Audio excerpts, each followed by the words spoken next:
Hi అండి. అందరికీ నమస్కారం. Welcome to my channel. ఈ వీడియోలో ఏపీ ప్రభుత్వ ఉద్యోగ సంఘాలతో సీఎం భేటీ, తీపి కబురు, 5 శుభవార్తలు విడుదల. దీనికి సంబంధించి పూర్తి సమాచారాన్ని ఈ వీడియోలో తెలుసుకుందాము. వీడియో అయితే ఎక్కడే గానీ స్కిప్ చేయకుండా ఎండ్ వరకు చూసేయండి. అప్పుడే ఇన్ఫర్మేషన్ పూర్తిగా అర్థమవుతుంది. అలాగే వీడియో చూస్తున్న ప్రతి ఒక్కరు లైక్ చేయండి ఫ్రెండ్స్. ఈ వీడియోని తోటి ఉద్యోగ పెన్షన్ మిత్రులతో షేర్ చేయండి. కొత్తగా మన ఛానల్ చూస్తున్నవారు ఇంకా ఎవరైనా సబ్స్క్రైబ్ చేసుకోకపోతే వెంటనే మన ఛానల్ అయితే సబ్స్క్రైబ్ చేసుకోండి. సబ్స్క్రైబ్ చేసుకోవడం వల్ల నేను చేసే ప్రతి ఒక్క వీడియో మీ వరకు రీచ్ అవుతుంది. ఇక ఆలస్యం చేయకుండా వివరాల్లోకైతే వెళ్ళిపోదాము. ఫ్రెండ్స్, ఇక విషయానికి వచ్చినట్టయితే ఆంధ్రప్రదేశ్ రాష్ట్రంలో ఉద్యోగ వర్గాల ఆశలు, కొత్త ప్రభుత్వంపై భారీ అంచనాలు. ఆంధ్రప్రదేశ్లో నూతన ప్రభుత్వం కొలువుతీరిన నేపథ్యంలో రాష్ట్రంలోని లక్షలాది మంది ప్రభుత్వ ఉద్యోగులు, ఉపాధ్యాయులు మరియు పెన్షనర్లు తమ దీర్ఘకాలిక సమస్యల పరిష్కారం కోసం ఎంతో ఆశగా అయితే ఎదురు చూస్తూ ఉన్నారు.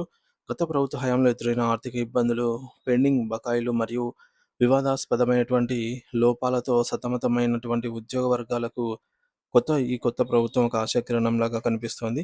అయితే ఈ క్రమంలో గౌరవనీయులైనటువంటి ముఖ్యమంత్రి శ్రీ నారా చంద్రబాబు నాయుడు గారు ఈ నెలాఖరులో ఉద్యోగోపాధ్యాయ పెన్షనర్ సంఘాల ప్రతినిధులతో సమావేశం కానుండటం ప్రాధాన్యతనైతే సంతరించుకుంది. అయితే ఈ యొక్క సమావేశం ఉద్యోగుల సంక్షేమం, ఆర్థిక భద్రత మరియు వృత్తిపరమైనటువంటి ఆర్థిక అభివృద్ధికి సంబంధించి ఒక నూతన అధ్యయనానికి నాంది పలుకుతుందని సర్వత్రా ఆశ వ్యక్తమవుతోంది. అయితే ఈ సమావేశంలో ప్రధానంగా 5 కీలక అంశాలపై సానుకూల ప్రకటనలు వెలువడే అవకాశం ఉందని విశ్వసనీయ వర్గాల ద్వారా తెలుస్తోంది. మరి ఇందులో మొదటిది కరువు భత్యం, డీఏ, డీఆర్ బకాయిల చెల్లింపులు. ప్రభుత్వ ఉద్యోగుల పెన్షనర్లకు ఇది అత్యంత ముఖ్యమైన తక్షణ ఆర్థిక ఉపశమనం కలిగించే అంశము. సమస్య తీవ్రత జూలై 2018 నుండి జనవరి 2024 వరకు ప్రకటించిన సుమారు 10 విడతల కరువు భత్యం, డీఏ, డీఆర్ బకాయిలు పేరుకొనిపోయాయి. గత ప్రభుత్వం వీటిని సకాలంలో చెల్లించడంలో విఫలం కావడంతో ఉద్యోగ పెన్షనర్లు తీవ్రంగా ఆర్థిక ఒత్తిడిని అయితే ఎదుర్కొంటూ ఉన్నారు.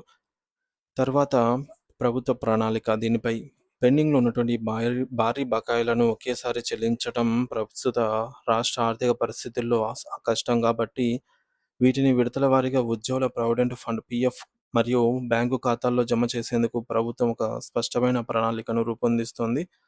ఉద్యోగ సంఘాలతో చర్చించి ఆమోదయోగ్యమైనటువంటి చెల్లింపుల షెడ్యూల్‌ను ప్రభుత్వం త్వరలోనే ప్రకటించే అవకాశం అయితే ఉంది.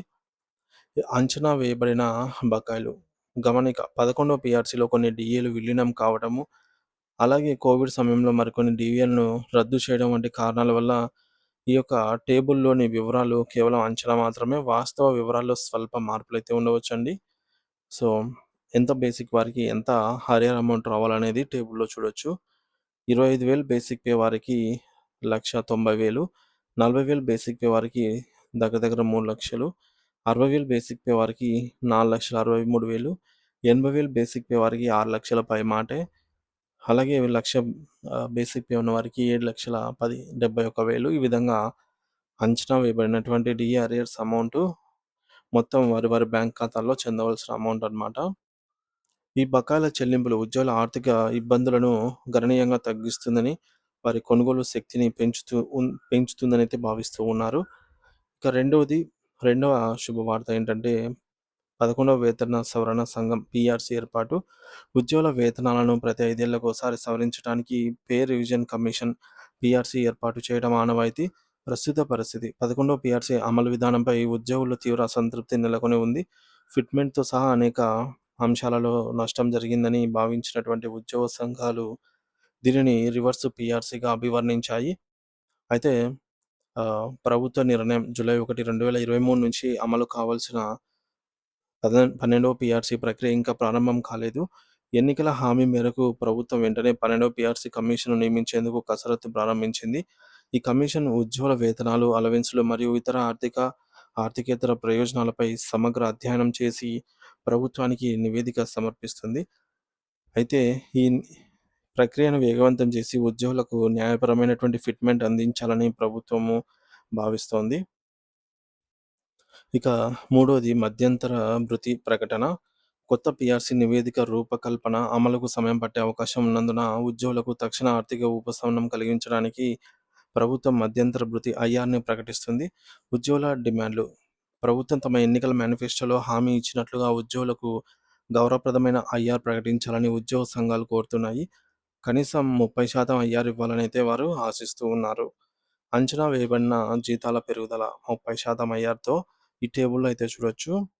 ఫ్రెండ్స్ 25,000 బేసిక్ పే ఉన్నవారికి రూ. 7,500తో ఆహ్, పెరగాల్సి ఉందన్నమాట. 30% గనక ప్రభుత్వం ఐఆర్ ప్రకటిస్తే ఈ చర్చలు సఫలమయ్యి 40,000 బేసిక్ పే వారికి 12,000 రావాల్సి ఉంటుంది అదనంగా. 60,000 బేసిక్ పే వారికి 18,000, 80,000 బేసిక్ పే వారికి 24,000, రూ. 1,00,000 బేసిక్ పే వారికి 30,000 ఈ విధంగా వారి బేసిక్ స్థాయిని బట్టి రావాల్సి ఉంటుంది. ఈ యొక్క ఐఆర్ కొత్త పీఆర్సీ అమల్లోకి వచ్చే వరకు ఉద్యోగుల జీతంలో భాగంగా ఉంటుంది. ఇది వారి తక్షణ ఆర్థిక అవసరాలను తీర్చడంలో సహాయపడుతుంది. ఇకపోతే నాలుగోది ఇతర పెండింగ్ బిల్లుల సమస్యల పరిష్కారము. గత కొన్నేళ్లుగా పేరుకుపోయిన అనేక ఇతర ఆర్థికేతర సమస్యలను పరిష్కరించాలని ఉద్యోగ సంఘాలు బలంగా కోరుతున్నాయి. ముఖ్యంగా 11వ పీఆర్సీ బకాయిలు. 11వ పీఆర్సీకి సంబంధించి మానిటరీ బెనిఫిట్ బకాయిలను వెంటనే చెల్లించాలి. పదవీ విరమణ ప్రయోజనాలు, గ్రాట్యుటీ, లీవ్ ఎన్కాష్‌మెంట్ వంటి ప్రయోజనాలను నెలల తరబడి పెండింగ్‌లో ఉంచకుండా ఉద్యోగి రిటైర్ అయిన నెలలోనే చెల్లించేలాగా పటిష్టమైన వ్యవస్థను ఏర్పాటు చేయాలి. ఉద్యోగుల ఆరోగ్య పథకం ఈహెచ్ఎస్. ఈహెచ్ఎస్ పథకాన్ని బలోపేతం చేసి అన్ని నెట్‌వర్క్ హాస్పిటల్స్‌లో నగదురహిత వైద్యం, క్యాష్‌లెస్ చికిత్స సమర్థవంతంగా అందేలాగా చూడాలి. ఇంటి అద్దె అలవెన్స్ హెచ్ఆర్ఏ. అన్ని జిల్లా కేంద్రాల్లో పనిచేస్తున్న ఉద్యోగులకు హెచ్ఆర్ఏను 16% పెంచుతూ ఉత్తర్వులు అయితే జారీ చేయాలి. మహిళా ఉద్యోగుల సమస్యలు. కేంద్ర ప్రభుత్వ ఉద్యోగులతో సమానంగా చైల్డ్ కేర్ లీవ్స్‌ను 2 సంవత్సరాలకు పెంచడం వంటి సౌకర్యాలైతే కల్పించాల్సిన అవసరం ఎంతైనా ఉంది.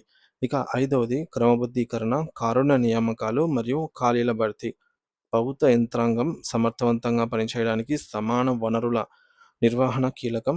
కాంట్రాక్టు ఉద్యోగుల క్రమబద్ధీకరణ. ముఖ్యంగా నిర్దేశిత సర్వీస్ పూర్తి చేసుకున్న అర్హులైన కాంట్రాక్ట్ మరియు ఔట్‌సోర్సింగ్ ఉద్యోగులందరినీ దశలవారీగా రెగ్యులరైజ్ చేసే ప్రక్రియను వేగవంతం చేయాలని ప్రభుత్వం భావిస్తోంది.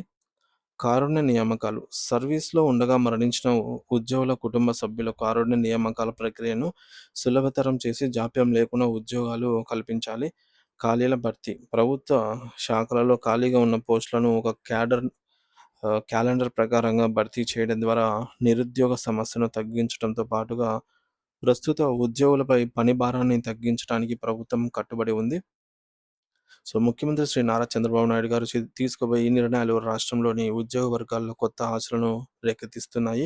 ఈ సమావేశం కేవలం చర్చలకే పరిమితం కాకుండా స్పష్టమైన కార్యాచరణకు, నిర్దిష్టమైన కాలపరిమితితో కూడినటువంటి ప్రభుత్వ ఉత్తర్వులకు, జీవోలకు దారి తీయాలని ఉద్యోగ పెన్షనర్లు ప్రగాఢంగా అయితే ఆశిస్తూ ఉన్నారు. ప్రభుత్వానికి, ఉద్యోగులకి మధ్య సత్సంబంధాలు రాష్ట్ర అభివృద్ధికి దోహదపడతాయి అని అనటంలో ఎటువంటి సందేహం లేదు.